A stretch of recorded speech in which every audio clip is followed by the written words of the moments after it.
Today we're kicking off a brand new series focusing on the history of Gurdwaras within the UK. What better place to start than the oldest one in England? If you thought Slough or Southall, you'd be wrong. Join me as we embark on an intriguing journey into the history of the Khalsa Jatha Isles, guided by the insights of the current chair of trustees Gurpreet, Singh and Anand. Thank you. Really glad to be here. A bit about myself. My father came to the UK actually in 1954, so shortly after partition.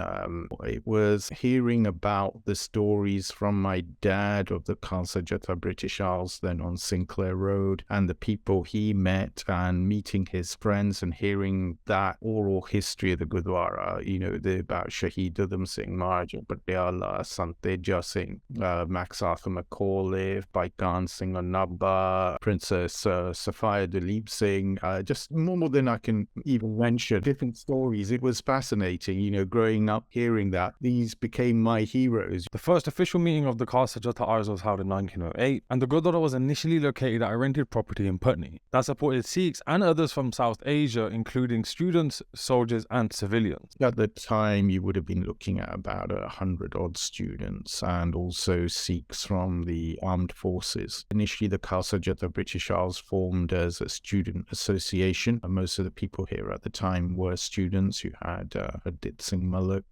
Sant Teja Singh. So they obviously got together, formed the Khalsa Jatha British Isles, and then I think the Maharaja Patiala was visiting. He was heading up the Indian cricket team at the time. And now this is where you will have the recorded history is that a delegation of soldiers from Hampton Court and the students, went to meet with Maharaja Patiala and requested that he does something about giving them a Gurdwara. The oral history is Maharaja Patiala, being a good Maharaja, invited everyone for dinner in town. And being a good Maharaja asked, is there anything you need here? He said, no, see, Raji Kushi, we're all good. We're well, we can eat well. We've got good places to stay. But the only thing missing is we don't have a Gurdwara. So the recorded history goes that a lease was obtained, 99-year lease on a building in Putney. The oral history goes that Maharaja Patiala had that house in Putney under use for his administrative purposes. Obviously, Patiala being a state needed an embassy in London. So the oral history, what I heard from the Sikh elders when growing up as a child was that the Maharaja Patiala, on hearing this request for a Gurdwara, had his embassy emptied out and said, here you go, here's your Gurdwara. This was a building in Putney, which we haven't been able to figure out where in Putney it was. Over the years, as you can imagine, the congregation grew, and in 1911, the Gurdwara moved to 79 Sinclair Road in Shepherd's Bush. The oral history says that the lady who actually owned the freehold of the building in Putney wasn't happy about it being used as a place of worship and was problematic. The more written history is, hey, we needed a bigger building, so they went and got a house in Sinclair Road, which is just around the corner from number 10 Sinclair Gardens, where Max Arthur Macauliffe was staying, and Baikan Singh Nabba was staying with Max Arthur Macauliffe at the time. So he was still there when the acquired Sinclair Road, 79 Sinclair Road, and at that time a lot of the students were staying around St John's Wood and Hampstead. It wasn't such an expensive area. At the time, Notting Hill and parts of Holland Park were actually quite affordable, or West Kensington, where Sinclair Road is. So definitely the Sinclair Road attraction is likely to be the fact that you had Max Arthur Macauliffe living on Sinclair Gardens. That in itself starts to create a hub, because as the Khalsa Jatha is sending out students to wait at the docks and find people and bring them there, if the first place they stay is at the Gurdwara, they're likely to start to find rooms to rent in the nearby area, and definitely Shepherd's Bush was one of those. You can probably start to see that migration heading westwards towards Southall, because it's a stone throw heading down the Uxbridge Road. In those days, there's some of the stories actually I heard from families that the distances they would walk to come to the Gurdwara because they didn't want to spend money on a bus ticket, because they were literally spending a lot of what they earned or sending money back to India to friends and family, that they had to be very careful with what they actually spent money on. So people would walk 10, 15 miles to come to the Gurdwara because that was the holy Gurdwara. If you were looking at people who were, this is beyond the students. Once you go beyond the students and you've got those who are coming to the UK to work and to earn a living, generally they would be working every minute they had, every hour they had, and the only time they had free was really a Sunday evening. So the Gurdwara historically, and even until today, we do our main divan is a Sunday evening divan. We've maintained that historic link that at that time, that was the only time people had free. The Khalsa Jatha Isles isn't just significant because of its age, it has played a crucial role in the development, support and growth of the UK Sikh community. For instance, in 1913, the committee included by Singh, the author of Mahan Kosh, and in 1914, the newspaper The Globe on the 22nd of December reports Khalsa Jatha of the British Isles Sikh Association gathering in honour of the birthday of Sri Guru Gobind Singh Ji, the last of the 10 founders of Sikhism at Caxton Hall. Yep. If you were thinking of the Caxton Hall that was related to Udham Singh, you'd have guessed right. The following day, on 23rd of December 1914, the Westminster Gazette also publishes a newspaper article which reads as follows: For the first time in history, the Sikh war cry Sat Sri Akal resounded this afternoon at Caxton Hall, where Sikh soldiers and civilians are celebrating the 240th birthday of their leader Guru Gobind Singh Ji, who converted a peaceful religious sect into a martial order at the request of the Sikh professional men and students resident in and near London. The War Office brought a number of Sikh soldiers from Barton-on-Sea, to which they were sent wounded from the front. They arrived at Waterloo Station at 10:30 a.m. and were at once put into motor buses provided by the India Office and taken to the Tower and other places of interest in London. The article continues: At 1 o'clock they arrived at the Sikh church of the Prabindra Dharamsala at 79 Sinclair Road, founded through the generosity of the Maharaj of Patiala and named after him. There they were provided with an Indian feast given them by the Honourable Mr. Charles Roberts MP, the Parliament Under Secretary for India, rather than perhaps understanding that there was just a langar at this Gurdwara that was just provided for everybody. However, we continue.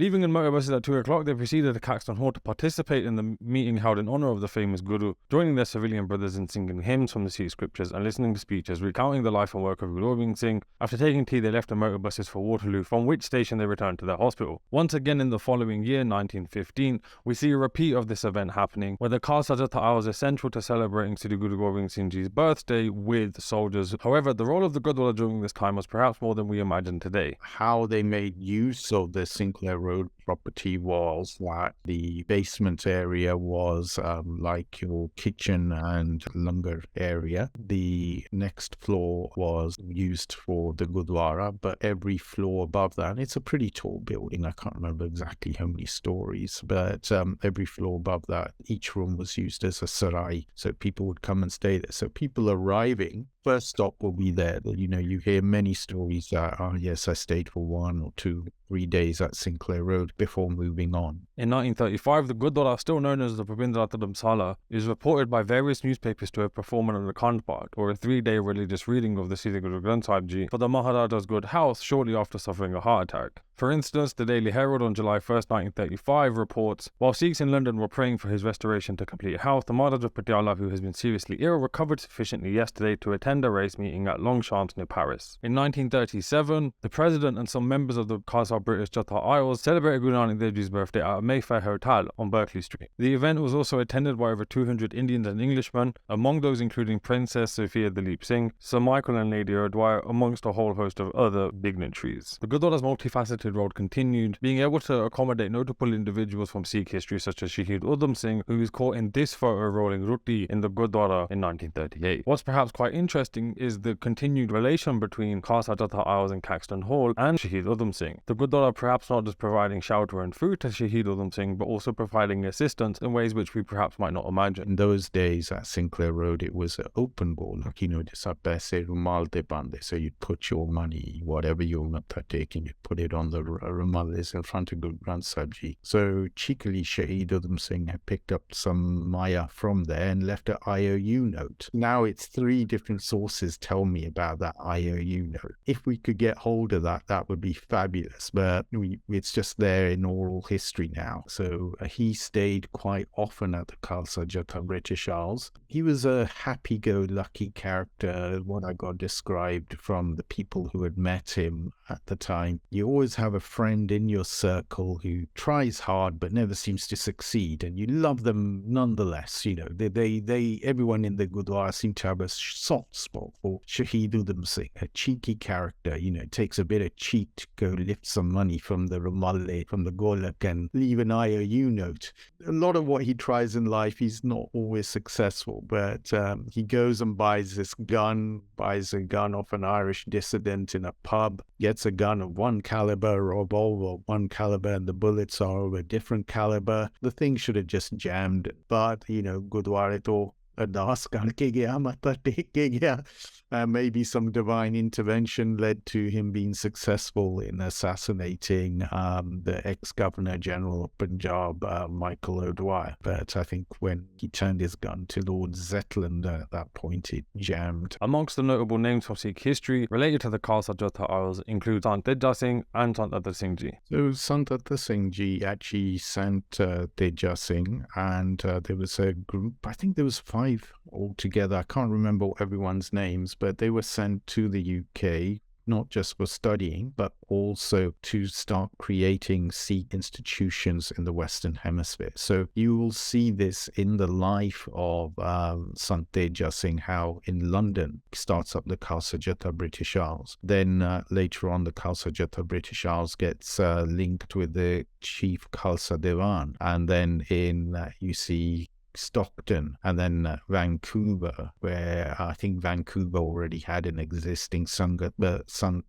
Teja Singh went there and got things more formalized, helped out in when Sikhs were facing possible removal from Canada. So they had this interesting idea where they set up the Guru Nanak Mining Company, and they bought, which owned a lot of real estate throughout Vancouver. If that still was existing today and it still held the real estate it held then, I guess it'd be worth in the billions. So the Sant Teja Singh, wherever he went, not only was he engaging with the politics of each country, be it Canada, be it the UK, in a way you saw these Gurukharas acting as embassies of the Sikhs. The importance of the Gurdwaras is perhaps reiterated shortly before partition, where the following news article references the establishment in discussing the potential future of Punjab. Most importantly for us in this case, stating that the Sikh organisation in Britain, Khalsa Jatha of the British Isles, is supporting our demands. Obviously, with partition by the early 1950s, the Gurdwara's role and function had evolved further. So in the 50s, the era when my father came, you had a lot of people who were impacted by partition, who were previously living on the Pakistan side. A lot of them having arrived in India, they're having to build something anew. Many took the decision, well, we're having to build anew here, let's try something else, let's go London. So you saw definitely a lot of people from Patwar and regions like that, which are now Pakistan, Rawalpindi, Lahore, actually start coming into London. This continuous ability of the Gurdwara to adapt and evolve to the demands of the community ran alongside more traditional functions, such as performing religious ceremony. In this photo, you can see Narinder Kapany, the father of 5 optics, marrying his wife Satinder Kaur at 79 Sinclair Road. In 1969, the Gurdwara moved from 79 Sinclair Road 5 minutes away to their current location on Queensdale Road. In the 60s, you start to see Gurdwaras opening all across the country, and what you're seeing is people who had been at the Khalsa Jatha British Isles taking that model and implementing it again. You had the Gill family was involved with the Khalsa Jatha British Isles, also involved with Southall. I think people involved in the Gurdwara Sahib opening a Gurdwara in Dublin. All over the country, you start to see other Gurdwaras springing up as the community had grown. But people who had links with the Khalsa Jatha British Isles, where do you go if you find some older people and you must have say, oh yes, the first place I went to after arriving in the UK was Sinclair Road. As we've seen, as each decade passed, the Gurdwara continued to evolve and support the community and its growing and changing demands. Although there was some innovation that took place during the 1990s and 2000s, by the early 2010s, things had changed. We had a low point at the Gurdwara where one of the committees had really run down the building and not done any maintenance, and that was leading up into 2016. It's recent history that that, again, one of the methods that sometimes people use is let a place run down so no one comes and say, look, we can't survive. We were luckily at that point, Peter Singh, he came forward and led a Seva project where a lot of people got together, put money together and got the Gurdwara refurbished. In a way, we've seen that as being a catalyst to a turnaround in the Gurdwara, and that's efforts through all the Sangat, everyone who came together. As we've gone along discovering the history of the oldest Gurdwara in the UK, you might be wondering what happened to the previous properties that housed the Khalsa Jatha Isles. The only other one then is Sinclair Road address. Regrettably, the committee of the Gurdwara in 1980 sold that. Looking back at it at the time, I don't think they necessarily had to, but they didn't value their history. Khalsa Jatha Isles Gurdwara, the oldest in England, has had a rich and dynamic history that spans over a century. From its humble beginnings in a rented property in Putney to its evolution through several locations and functions, the Gurdwara has played a pivotal role in the growth and development of not just the London Sikh community but the wider Sikh community within the United Kingdom. The story of the Khalsa Jatha Isles Gurdwara serves as a powerful testament to the resilience, adaptability and spirit of the Sikh community. So make sure to subscribe if you want to continue to explore the fascinating history of the Gurdwaras in the UK. I'll leave you with these comments regarding the future of the Khalsa Jatha British Isles with its current chair of trustees Gurpreet Singh and Anand. I'd like to see it as a place where when you walk in, you will see people from every different race, gender, background, but all together united as Khalsa, as the Jatha of the Khalsa, not just a Punjabi project, but a global project. Khalsa belongs to the Guruji. Guruji is universal. And we'll get more into that Khalsa Jatha.